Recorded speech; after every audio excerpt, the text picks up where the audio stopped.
Sing suku sing asira.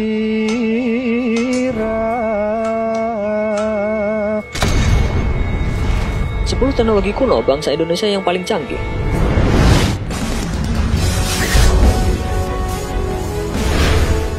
Di zaman dahulu kala, para nenek moyang kita sudah menemukan banyak penemuan yang terbilang canggih. Tetapi sayang sekali, banyak orang Indonesia sendiri tidak menyadarinya. Ternyata, penemuan teknologi itu masih tetap ada dan kita gunakan hingga kini.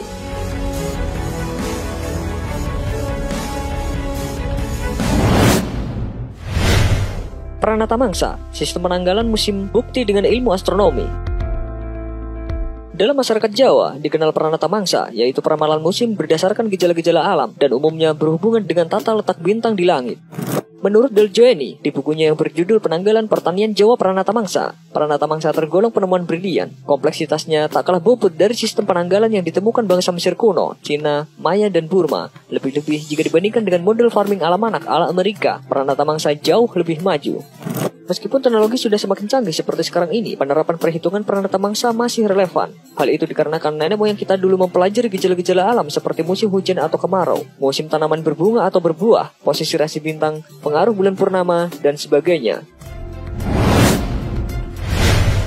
Tempe, pemanfaatan bioteknologi untuk makanan.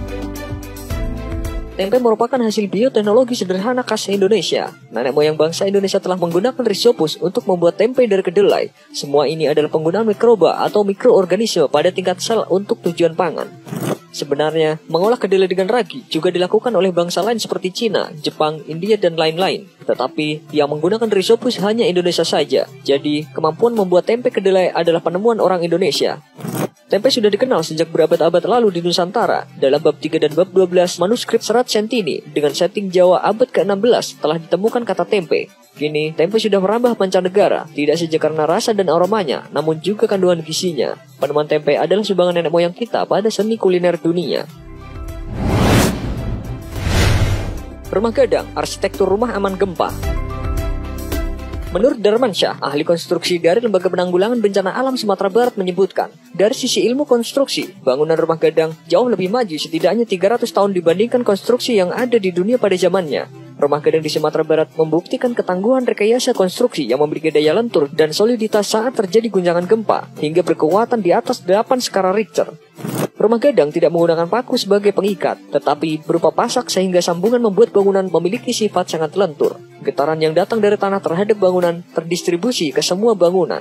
Selain itu, kaki dan tiang bangunan bagian bawah tidak pernah menyentuh bumi atau tanah. Tapak yang dialas dengan batu sandi. Batu ini berfungsi sebagai peredam getaran gelombang dari tanah, sehingga tidak mempengaruhi bangunan di atasnya. Kalau ada getaran gempa bumi, rumah gadang hanya berayun-ayun atau bergoyang, mengikuti gelombang yang ditimbulkan getaran tersebut. Karinding, teknologi pengusir hama dengan gelombang suara. Alat musik dari Sunda ini terbuat dari pelepah kawung atau bambu berukuran 20 x 1 cm yang dipotong menjadi 3 bagian, yaitu bagian jarum, tempat keluarnya nada, pembatas jarum, dan bagian ujung yang disebut panenggel. Jika bagian panenggel dipukul, maka bagian jarum akan bergetar, dan ketika dirapatkan ke rongga mulut, maka akan menghasilkan bunyi yang khas. Alat ini bukan cuma untuk menghibur, tapi juga berfungsi mengusir hama dari kebun atau di ladang pertanian. Suara yang dihasilkan oleh karinding ternyata menghasilkan gelombang low decibel yang menyakitkan hama sehingga membuat mereka panik dan terganggu konsentrasinya. Frekuensi yang dihasilkan karinding melebihi dari rentang frekuensi suara hama tersebut, sehingga membuat hama menjauhi ladang pertanian. Pengindelan Danau Tasik Ardi, kecanggihan teknologi penjernihan air. Danau Tasik Ardi sendiri merupakan danau buatan. Sebagai situs sejarah, keberadaan danau ini adalah bukti kegemilangan peradaban Kesultanan Banten pada masa lalu. Untuk ukuran saat itu, membuat waduk atau danau buatan untuk mengairi areal pertanian dan memenuhi kebutuhan pasokan air bagi penduduk merupakan terobosan yang cemerlang. Sekitar abad ke-16 sampai 17, Kesultanan Banten telah membangun bangunan penjernih air untuk menyaring air yang berasal dari waduk Tasik Ardi ke Keraton Surosowan. Proses penjernihannya tergolong sudah maju. Sebelum masuk ke Sorosoan, air yang kotor dan keruh dari Tasik Ardi disalurkan dan disaring melalui 3 bangunan bernama Pengindilan Putih, Abang, dan Emas. Di tiap pengindilan ini, air diproses untuk mengendapkan dan menyaring kotoran. Air selanjutnya mengalir ke Sorosoan lewat serangkaian pipa panjang yang terbuat dari tanah liat dengan diameter kurang lebih 40 cm. Terlihat sekali bahwa pada masa tersebut sudah mampu menguasai teknologi pengolahan air keruh menjadi air layak pakai. Sigale-gale, teknologi robot tradisional Nusantara. Sigale-gale merupakan bukti bahwa nenek moyang kita sudah dapat membuat boneka mekanikal atau robot, walau dalam bentuk yang sederhana. Robot tersebut diciptakan untuk dapat meniru gerakan manusia. Boneka ini menguasai sistem kompleks tali yang dibuat sedemikian rupa. Melalui tali yang ditarik ulur inilah, boneka itu dapat membungkuk dan menggerakkan tangannya, sebagaimana layaknya orang menari. Menurut cerita, seorang raja dari suku Karo di Samosir membuat patung dari kayu untuk mengenang anak satu-satunya yang meninggal dunia. Patung kayu tersebut dapat menari-nari yang digerakkan oleh beberapa orang. Kepalanya bisa diputar ke samping kanan dan kiri, mata dan lidahnya dapat bergerak. Kedua tangan bergerak seperti tangan-tangan manusia yang menari serta dapat menurunkan badannya lebih rendah seperti jongkok waktu menari. Benteng Keraton Buton, arsitektur bangunan untuk pertahanan.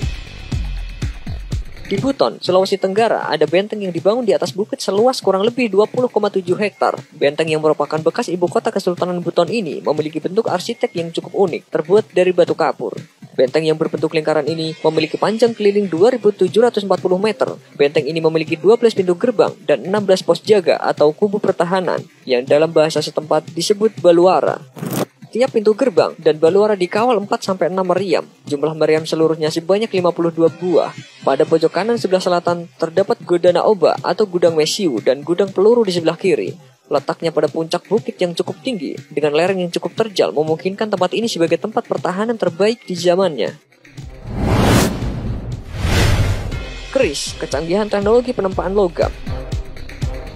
Teknologi logam sudah lama berkembang sejak awal Masehi di Nusantara. Para empu sudah mengenal berbagai kualitas kekerasan logam. Keris memiliki teknologi penempaan besi yang luar biasa untuk ukuran masyarakat di masa lampau.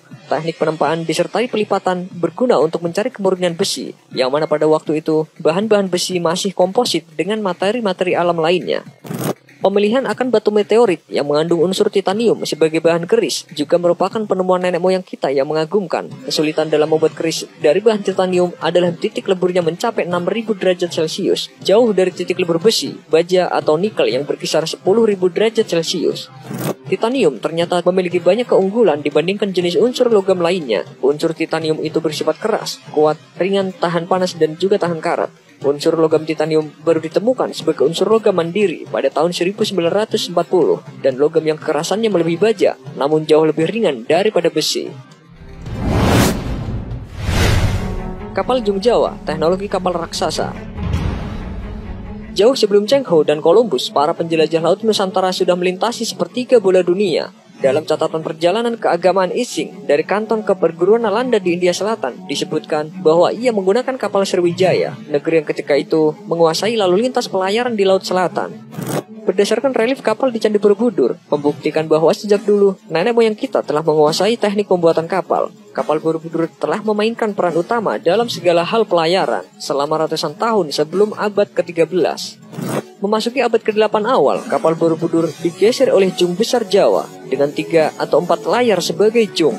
Kata jung digunakan pertama kali dalam perjalanan Biksu Odriko Jurnal, John Hande Marignoli, dan Ibnu Batuta berlayar ke Nusantara awal abad ke-14. Mereka memuji kehebatan kapal Jawa raksasa sebagai penguasa Laut Asia Tenggara. Teknologi pembuatan kapal jung tak jauh berbeda dari karya kapal Borobudur. Seluruh badan kapal dibangun tanpa menggunakan paku. Disebutkan juga Jung Nusantara memiliki 4 tiang layar serta mampu menahan tembakan meriam kapal-kapal Portugis. Borobudur, bukti kecanggihan teknologi dan arsitektur. Borobudur adalah candi yang diperkirakan mulai dibangun sekitar 824 Masehi oleh Raja Mataram bernama Samaratungga dari Wangsa Sailendra. Borobudur merupakan bangunan candi yang sangat megah. Tidak dapat dibayangkan bagaimana nenek moyang kita membangun Borobudur yang demikian berat dapat berdiri kokoh dengan tanpa perlu memakukan ratusan paku bumi untuk mengokohkan fondasinya.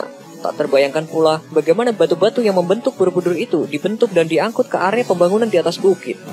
Bahkan dengan kecanggihan yang ada pada masa kini, sulit membangun sebuah candi yang mampu menyamai Candi Borobudur. Borobudur juga mengadopsi konsep fraktal. Fraktal adalah bentuk geometris yang memiliki elemen-elemen yang mirip dengan bentuk secara keseluruhan. Candi Borobudur sendiri adalah stupa raksasa yang di dalamnya terdiri dari stupa-stupa lain yang lebih kecil.